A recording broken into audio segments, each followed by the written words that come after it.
So you're no stranger to the crime/gangster genre, but now we get to see you lead a film from this genre, and it's a far more mediative role with a lot more of a moral conflict. So I'm wondering, how did this role come your way, and how do you feel that your history in this genre influenced the decision to take this particular role? Well, Arjun, I get asked to play gangster movies. I get about three a month sent to me because I come from the East End of London, and they think that I'm the right guy to play those kind of parts. But within the UK and maybe within the US as well, we've kind of lost our way with gangster movies. Gangsters have become kind of wish fulfillment avatars for for that genre rather than we used to make great movies where gangsters were vulnerable and full of regret. Movies like The Long Good Friday or Mona Lisa or Get Carter, they were much more nuanced and complex. And the reason I chose to do this movie and play the lead in this movie is because it harkened back to those kind of movies.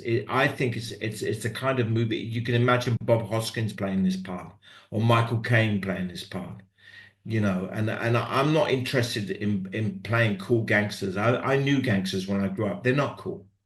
They're tragic figures, and these characters in this story are tragic figures.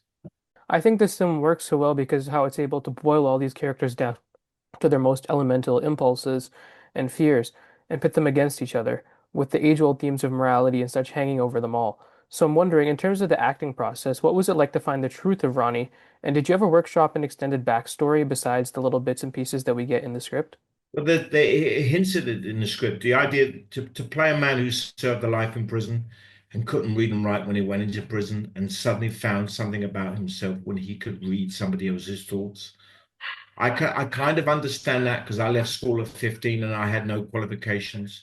So I've kind of found within myself a kind of I've transcended my original idea of myself, which is what I think Ronnie did as well. And yet I can understand the fear in that as well and the anxiety. I suffer from that all the time. I still suffer from it today, really, an insecurity because of it. I'd be remiss not to ask about your equally stellar performance in Happy Go Lucky, which I notice has some kind of similarities to Ronnie in this film because both characters are trying to keep it very professional and eventually they hit a breaking point, but for completely opposite reasons. So I'm wondering, how do you get into the headspace of inhabiting sort of volatile characters? It's in my headspace. I just go back to where I am. It exists within all of us. All characters exist within all of us. There's a famous saying by the Roman playwright, North African playwright Terence, who said that nothing human is alien to me. That's it. Nothing you everything, every character exists within you. You just have to find it. My final question, do you think there's going to be something that you want audiences particularly to take away from All the Devils Are Here? Yeah, I think that I hope it starts people to make movies about gangsters which go back to the golden age and stop making these stupid two-dimensional gangster movies now. That's all I have for today. Thanks so much, Eddie, and congrats on the film. Thank you very much. Thank you.